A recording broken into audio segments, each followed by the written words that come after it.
박근혜 대통령이 파면됐습니다. 헌법재판관 8명의 전원 일치로 국회가 제출한 탄핵소추안이 인용됐습니다.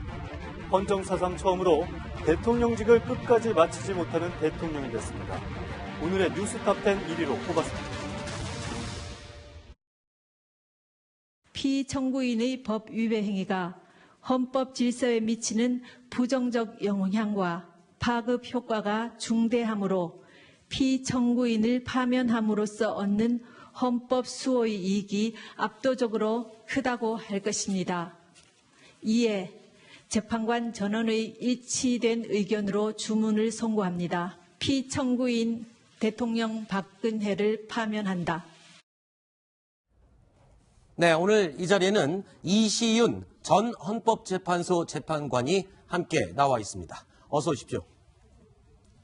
자, 오늘 선고가 있던 그 현장에 직접 방청객으로 앉아 계셨다라고 알고 있는데요. 그때 어떻게 보셨습니까? 네, 방청석에 앉아 있어갖고 이런 엄청난 역사적인 사건에 대해서 주문을 낭독을 하는 것을 직접 들었습니다. 그런데 문제는 이론적인 근거, 이에 대해서는 상당히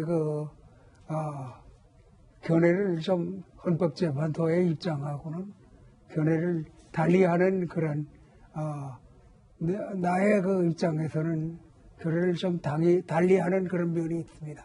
네, 어떤 부분을 입장을 달리하시는지는 잠시 후에 좀 더 상세히 여쭤보도록 하고요. 심정이 어떠셨습니까? 그래도 역사적인 순간에 계셨었는데. 그런데 문제는 전원일치의 의견으로서 대통령을 파면하는 탄핵 결정을 했다. 약간 충격적인 면이 있었습니다.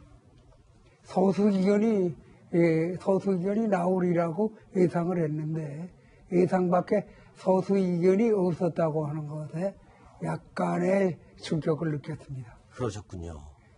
예, 저는 그 전체적인 그 판결이 어땠는가를 물어보려고 그러는데 재판관께서 일단 말씀을 하셨으니까 제 소수 의견이 나올 거라고 예상했던 그 이유는 뭔지에 대해서 좀 여쭤보고 싶습니다. 왜 소수 의견이 나올 거로 생각하셨는지. 네, 그러니까는 말하자면 과거에 그 노무현 대통령 때 그 탄핵에 관한 기준적인 판례가 있었습니다. 그것은 뭐냐 하게 되면 대통령을 파면시킬 정도의 중대한 법 위반이 있느냐, 이것이 탄핵의 기초가 된다 하는 그러한 판례가 있었습니다. 그 판례에 비추어 볼 때 이건 비록 법 위반이 있다 하더라도 그 법 위반의 정도가 중대성에 해당하지는 아니한다. 그런 의미에서 소수 의견이 나오리라고 예상을 했는데 예상 밖이었습니다. 근데 다시 한번 대단히 죄송한데 중요한 문제이기 때문에 한번 추가 질문을 해보겠습니다. 예. 중대한 법 위반이 있어야지만이 탄핵할 수 있다라고 노무현 대통령 시절에 그 헌법재판소가 얘기한 건 압니다만 묘하게도 지금 재판관님께서는 중대한 법 위반이 없기 때문에 소수 의견이 나올 것으로 예상했다고 얘기하고 있고 오늘 이정미 재판관을 비롯한 주문 내용에 보면 중대한 법 위반이 있기 때문에 파면한다라는 표현이 들어있는데 같은 중대한 법 위반에 대해서 해석이 다른 것 같습니다. 거기에 대해서는 어떻게 생각하시는지요? 네, 중대한 법 위반이냐 하는 것은 그 법률 평가 문제인데 그것이 이제 국정농단이 말하자면 그 중요한 기준이 됐던 것 같은데 그에 관해서는 그 소추 의원들의 주장에 의하게 되면 국민주권을 맡은 대통령이 최순실에게 국민주권을 복위임을 했다. 그는 그러한 주장이었습니다. 과연 그 최순실에게 복위임을 했다. 그러면 최순실이 섭정을 했다 하는 그런 이야기인데 최순실이 섭정에 이를 정도로 국정농단에 깊이 개입했는가 그 점에 대해서는 의문이 있을 수 있기 때문에 그에 관해서는 소수 의견이 나올 수 있는 것이 아니었던가 이렇게 생각이 됩니다. 예, 오늘 사실은 8명의 전원 일치의 탄핵 인용으로 나왔지만은 사실 그 내용 이정미 재판관이 읽은 내용을 잘 보면은 이 부분에 있어서는 약간의 의견 차가 있었던 것 같구나 하는 것을 느낄 수 있는 부분이 있습니다. 네. 그 부분이 어느 부분이냐면 세월호와 관련된 부분이다. 세월호와 관련돼서 304명의 희생자가 있었는데 네. 이 부분을 생명권 보호 의무를 위반했느냐 이 부분에 대해서는 아니다가 전원이 다 일치를 했습니다. 그럼에도 불구하고 김인수 재판관하고 이진성 재판관은 대통령이 그 순간에 성실한 직책 수행 의무 이거를 제대로 못했다라고 소수 의견을 냈습니다.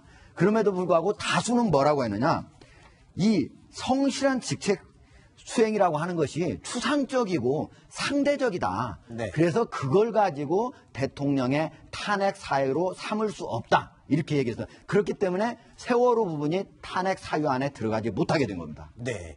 자, 이시윤 전 헌법재판관님께서는 이제 전직 재판관 출신으로서 소감을 저희가 들어봤고요. 심규선 고문님께 제가 여쭙겠습니다. 언론인으로서 오늘 탄핵 심판을 직접 보신 그 소감과 느낌은 어떠셨나요? 대통령을 파면한다라고 말할 때의 그 느낌과 심정을 좀 말해주세요. 솔직히 기자 생활한 지 벌써 이제 30년이 훌쩍 넘었는데 네. 많은 사람들이 왜 역사적인 순간 이런 얘기들을 이제 많이 하지 않습니까? 네. 사실은 굉장히 역사적인 순간에 있었는데도 불구하고 저는 좀 의외로 그 이정미 재판관의 그 발언이 톤이 굉장히 차분한데 제가 좀 약간 놀란 그런 부분이 있었고요. 네. 그럼에도 불구하고 어쨌든 전원일치라는 그 부분에 대해서는 굉장히 예상 밖의 그런 것에서 좀 놀란 그런 측면이 있습니다. 네. 또 이 한편으로 이 젊은 법조인도 우리 패널에 지금 나와 계신데 손수호 변호사께서는 네. 어떻게 보셨습니까? 제가 아까 현장을 가지 못했지만 방송으로 보고 그다음에 급히 이제 그 전체 결정서를 좀 입수해가지고 분석을 해봤습니다. 네. 이건데 총 이제 89페이지인데요. 그 앞부분에 이런 부분이 굉장히 좀 이제 인상적이었습니다. 탄핵제도는 누구도 법 위에 있지 않다는 법의 지배 원리를 구현하고 헌법을 수호하기 위한 제도이다. 이 부분이 이제 굉장히 인상적이었고요. 거기에 더해서 직접 국민이 뽑은 민주적 정당성이 있는 대통령을 파면할 경우 상당한 정치적 혼란이 발생할 수 있다. 그렇지만 불가피하게 치러야 하는 민주주의의 비용이다라는 표현을 했습니다. 그렇다면은 오늘 대통령이 파면되었지만 앞으로 우리나라가 이제 어떠한 지도자를 새로이 뽑을 것이며 그 지도자가 되기 위해서는 어떠한 도목을 갖춰야 하는지 오늘 이 헌법재판소의 결정을 통해서 많은 부분을 배울 수 있지 않나 그런 생각을 했습니다. 네. 다시 우리 재판관님께 여쭙겠습니다. 조금 전에 개인적인 소견으로는 좀 달리 하는 부분도 있고 또 8대0 전원 일치라는 판결이 좀 의아했다라고 말씀을 해주셨지만 현재의 결과에 대해서는 어떻게 보십니까? 승복을 해야 되는지 여부에 대해서. 결과에 대해서는 견해를 달리할 수 있지만은 결과에 불만이 있다 하더라도 헌재 재판이라고 하는 것은 법과 같은 겁니다. 헌재 결정에는 법리적 효력이 부여됩니다. 따라서 헌재 결정을 준수해야 한다는 것은 법을 지키는 것과 같다. 네. 이렇게 생각을 합니다.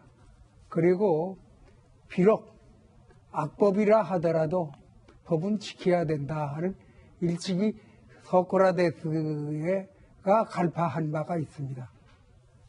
따라서 법치주의 그리고 우리 선진 시민에 걸맞는 처신을 위해서는 마땅히 개인적인 그 불만을 반로하는 것보다도 법을 준수하는 의미에서 헌법재판소 결정을 따라가는 것이 법치국가의 국민다운 모습이 아니겠느냐 이렇게 생각을 합니다. 네. 예. 사실 오늘 그 헌법재판소에서 대통령에 대한 탄핵을 두 번째로 사실은 이제 나온 거거든요. 2004년에 노무현 대통령에서 나왔고 그때는 네. 기각 결정이었고 이번에 박근혜 대통령에서는 이제 인용 결정이었는데 오늘 사실 그 이정미 헌법재판소 권한대행, 재판관 권한대행이 소장 권한대행이 읽은 이 내용을 자세히 보면은 앞으로 대통령이 어느 정도의 일을 제대로 못하면은 탄핵이 될 수도 있다 하는 거를 아주 자세히 밝혀놨습니다. 그걸 한번 보면은요. 먼저 이제 사실은 블랙리스트 얘기가 많이 있었지 않습니까? 그리고 그걸로 인해서 문화체육부의 여러 뭐 국장급 이상 과장들이 부당하게 그다음 해임을 당하기도 하고 이랬는데 이 부분에 대해서는 헌법재판소에서 뭐라고 했냐면 대통령의 개입 정도가 정확히 밝혀지지 않았다. 이 정도 가지고는 안 된다 하는 얘기가 나왔고요.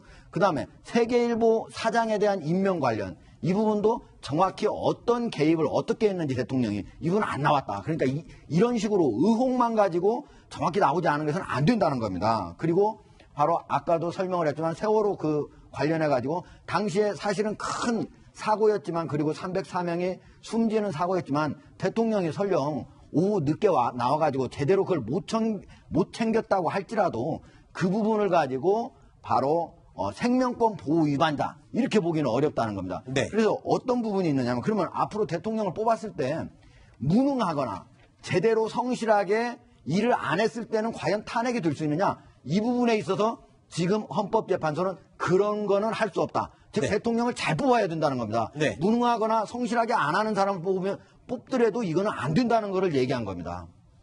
네, 알겠습니다. 그럼 여기서 지금 오늘 헌법재판소 재판관들이 전원일치로 탄핵을 인용한 이유를 그 부분을 다시 한번 듣고 이야기를 이어가 보겠습니다. 함께 들어보시겠습니다. 탄핵 사유에 관하여 살펴보겠습니다. 공무원 임명권을 남용하여 직업 공무원 제도의 본질을 침해하였다는 점에 대해서 분명하지 아니합니다. 세월호 사건에 관한 생명권 보호 의무와 직책 성실 의무 위반의 점역 대통령으로서의 직책을 성실히 수행할 의무를 부담하고 있습니다. 성실의 개념은 상대적이고 추상적이어서 추상적 의무 규정의 위반을 이유로 탄핵 소추를 하는 것은 어려운 점이 있습니다. 피청구인의 최서원에 대한 국정 개입 허용과 권한 남용에 관하여 최서원의 이익을 위해 대통령의 지위와 권한을 남용한 것으로 헌법과 국가공무원법, 공직자윤리법 등을 위배한 것입니다. 피청구인의 지시 또는 방치에 따라 직무상 비밀에 해당하는 많은 문건이 최서원에게 유출된 점은 국가공무원법의 비밀 엄수 의무를 위배한 것입니다. 피청구인의 헌법과 법률 위배 행위는 재임 기간 전반에 걸쳐 지속적으로 이루어졌고 오히려 사실을 은폐하고 관련자들을 단속해 왔습니다. 대의민주주의 원리와 법치주의 정신을 훼손한 것입니다.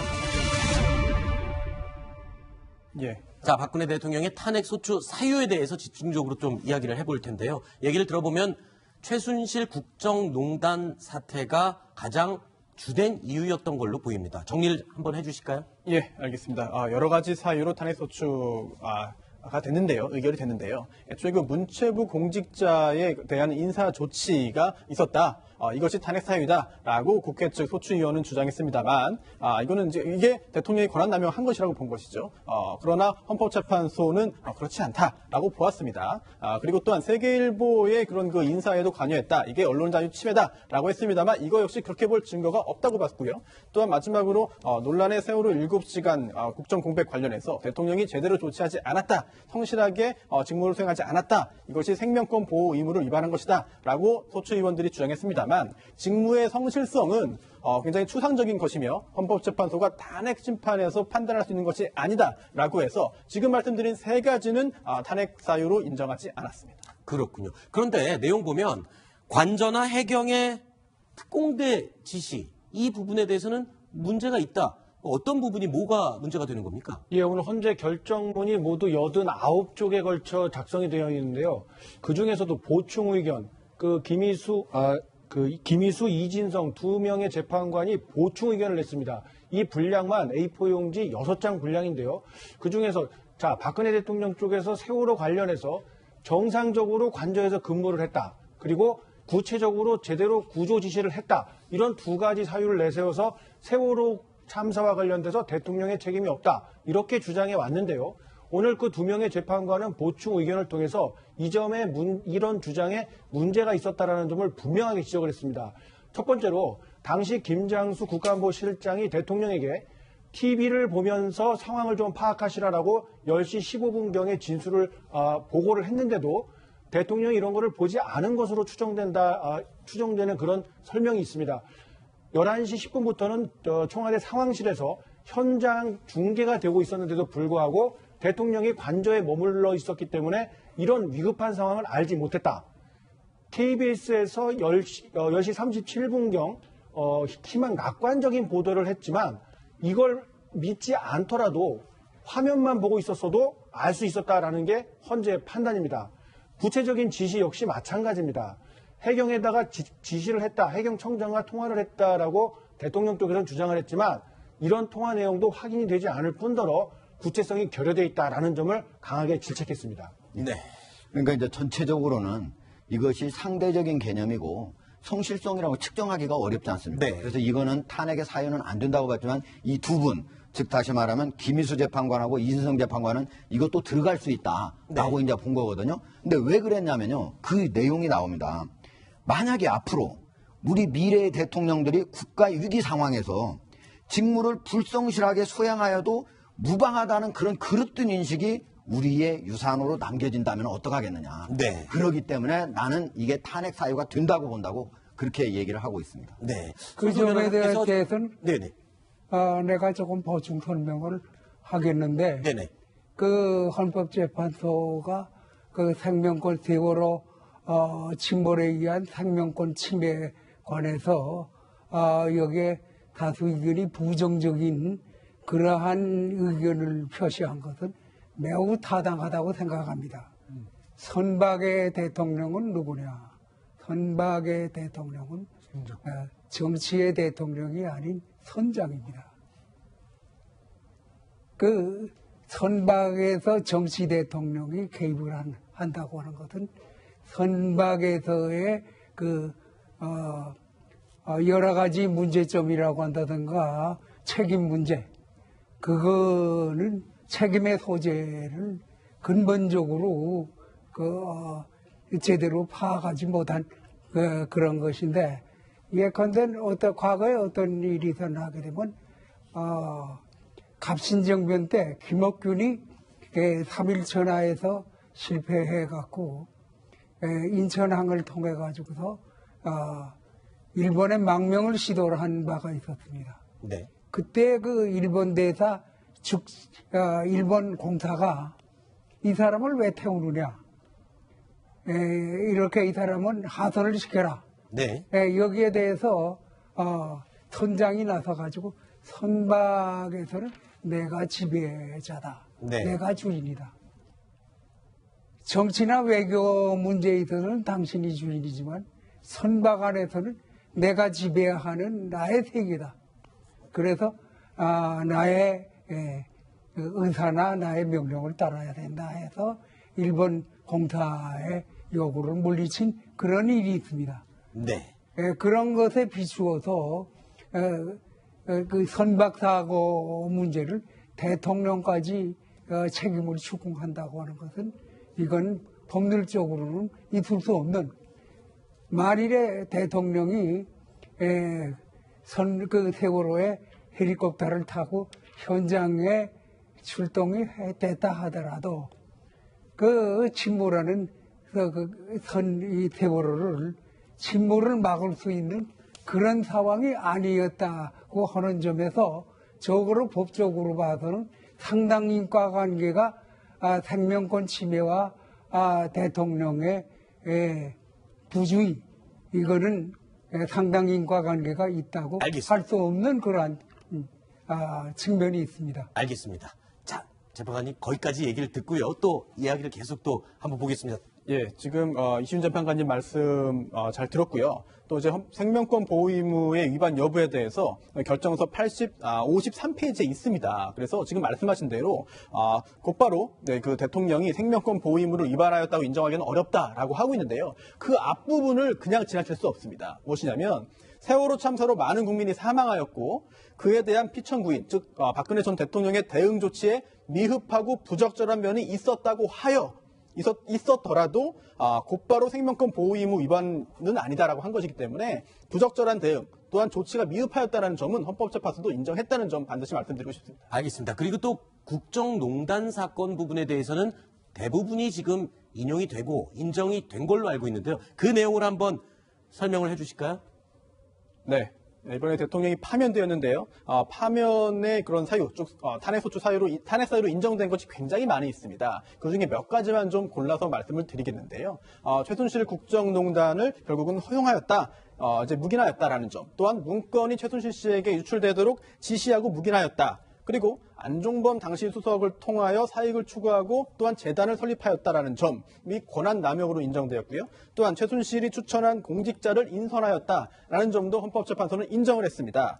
그 결과 법치주의가 훼손되었고 대의민주주의 원칙이 위반되었고 또한 기업의 자유와 재산권이 침해되었으며 기타 비밀엄수 의무의 위반 등등 굉장히 다양한 헌법과 법률의 위반이 있었기 때문에 파면이 됐고요. 또한 가장 중요한 것은 이게 중대하였는지 여부입니다. 지금 화살표 가운데 있는 것인데요. 지속적이었다. 그리고 또 사실 은폐를 시도했다. 그리고 또 알고 있는 사람들의 이른바 입막음을 하였다는 점. 여기에 더해서 중대성이 인정된 또 다른 이유가 있습니다. 바로 검찰 수사 특검 조사에 응하지 않았고 또한 청와대 압수수색도 승인하지 않았다는 점까지 두루 엮어서 결국은 이제 중대성이 인정되고 파면되었습니다. 네.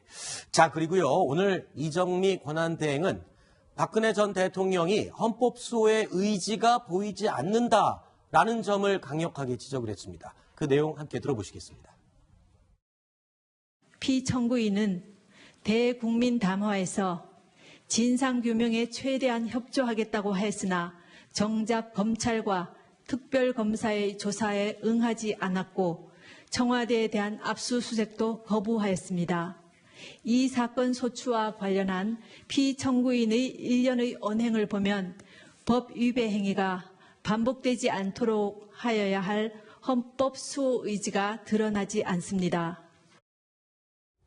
자, 조사에 불성실하게 응했던 점에 대해서 아주 명확하게 짚어본 곳이죠. 그러니까 예를 들어서 지금 헌법재판소에서 따지는 그런 문제들이 굉장히 엄격하게 좀 따지는 경향이 있지 않습니까? 네. 아까 생명권 그런 문제라도 그런 걸 볼 때도 그런데 거기에 비춰서 보면 대통령이 수사에 성실히 응하지 않았다는 부분, 그다음에 약속을 지키지 않았다는 부분에 대해서도 상당히 비중을 두어서 결국은 파면을 결정하는 큰 줄거리 중에 하나로 삼았다는 것은 제가 볼 때는 굉장히 의외였지만 어떤 면에서는 굉장히 신선했다. 그런 면에서 제가 볼 때 이런 느낌이 들었던 거예요. 이 판결은 잘못된 부분에 대한 판결도 물론 했지만 그러나 앞으로 일국의 대통령으로서 어떤 식으로 국정을 운영해야 되느냐, 어떤 식으로 대국민 약속을 지켜야 하느냐, 어떤 식으로 법을 생각해야 되느냐에 대한 그런 몇 가지 점에서 심정적인 굉장히 모랄에 가까운 그런 기준도 제시하지 않았는가 하는 그런 느낌을 들었습니다. 그러니까 과거에 대한 단죄 플러스 미래에 대한 어떤 모델 이런 것을 제시한 것 같다는 느낌을 들었습니다. 네. 거기에 대해서 나는 견해를 달리합니다. 네. 절차법적 각도에서 특검 수사에 불응했다. 수색에 협조하지 않았다. 그것은 적어도 재판이라고 한다면 그와 같은 사실은 변론 과정에서 현출이 돼야 됩니다. 거기에 대해서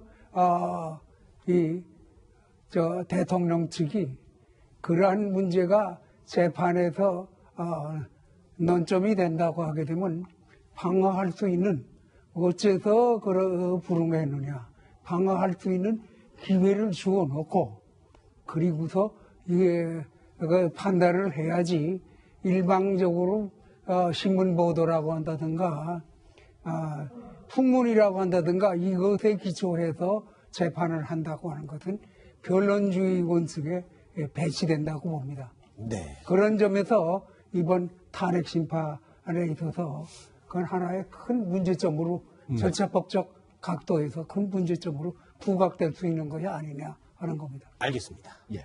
이번에 이제 헌법재판소에서 그 중대한 법 위반 행위, 그 중대성이 있어야만 파면에 이를 수 있는 거거든요. 그 부분을 얘기하면서 두 가지를 얘기한 거야. 하나는 박근혜 대통령이 그동안 여러 가지 범법을 행위로 했던 아니면 헌법 수호의 관점에서 헌법을 위배했던 이런 것들을 먼저 설시를 모두 한 다음에 어떤 게 추가됐느냐. 하나는 여러 부분들에 있어서 압수수색을 거부했다든지 아니면은 여러 가지 약속한 부분, 즉 수사에 나오겠다고 해놓고 안 나온 부분, 이런 부분들을 합쳐가지고 바로 파면의 대상으로 삼았다는 겁니다. 네네. 왜 그랬냐면요. 여기에 바로 나옵니다. 이러한 박근혜 대통령의 법 위반 행위가 헌법 질서에 미치는 부정적 영향과 파급 효과가 중대해가지고 네. 박근혜 대통령을 파면하는 것이 오히려 헌법 수호의 관점에서 압도적으로 이익이 크다. 즉 다시 말해서 대통령이 과거에 잘못한 그것뿐만 아니고 그거를 은폐하려고 하고 또 여러 가지 약속을 한 거를 안 지키고 또 검찰이나 특검에서 법을 집행을 하려고 하는 걸 막고 이런 것들로 보니까 앞으로도 박근혜 대통령은 헌법을 수호할 의지가 별로 없구나. 네. 이런 것이 합쳐져 가지고 바로 파면의 이유로 삼았다는 사실입니다. 네, 알겠습니다. 그리고요, 공교롭게도 오늘 최순실 씨 재판이 있었습니다. 재판 도중에 이 탄핵 관련 소식이 현장에 전달이 됐는데요. 그때 분위기 어땠습니까? 네. 동일한 시간대에 공교롭게도 재판이 있었고요. 특히나 같이 기소된 안종범, 최순실, 장시호 씨가 함께 재판을 받는 과정이었습니다. 그러던 중에 이제 오전 11시 20분이 조금 넘어서 이제 재판장이 파면 결정이 선고되었다. 즉 대통령이 더 이상 현직 대통령이 아니게 되었다라는 취지로 이제 피고인들에게 이야기를 했는데요. 그러면서 이렇게 말했습니다. 그 당시에 최순실 씨는 이제 물을 이제 여러 번 벌컥벌컥 마시면서 약간 흥분한 표정이었고요. 또한 또 반대로 장시호 씨는 또 대통령 파면 소식을 들으면서 또 밝은 표정을 보였는데요. 중요한 점은 이제 안종범 전 수석입니다. 재판장이 그동안 대통령이 현직에 있었기 때문에 뭔가 부담감을 느껴서 제대로 진술하지 못한 부분이 있지 않느냐. 그렇다면 대통령이 파면된 상황에서 더 자세하고 더 진실되게 진술할 수 있겠느냐라는 취지의 질문을 했는데 여기에 대해서 안종범 전 수석이 이렇게 말을 했습니다. 이미 굉장히 중요한 사안이고 역사적으로 굉장히 좀 중요한 그런 국면의 재판이기 때문에 이미 정말 진실대로 이야기를 하고 있다. 그렇기 때문에 대통령이 파면되었다고 해서 더 말씀드릴 부분은 없다. 이미 처음부터 사실대로 진술하고 있다라는 이야기를 했습니다. 또 들리는 얘기로는 최순실 씨가 대성통곡을 했다 뭐 이런 얘기도 들리던데요. 예, 오늘 장시호 씨 입을 통해서 알려진 내용인데요. 장시호 씨에 따르면 그 박 대통령의 탄핵 소식이 전해진 직후에 최순실 씨는 대성통곡을 했다라고 장시호 씨가 전했고요. 장시호 씨는 이 내용과 함께 이모인 최순실 씨가 자신에게 했던 이야기까지 전달을 했는데요.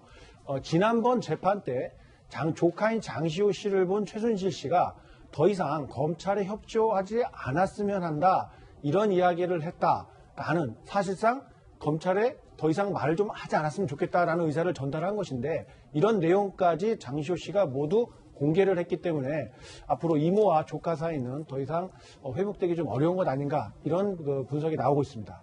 알겠습니다. 자, 다음 순위 내용 확인해 보겠습니다.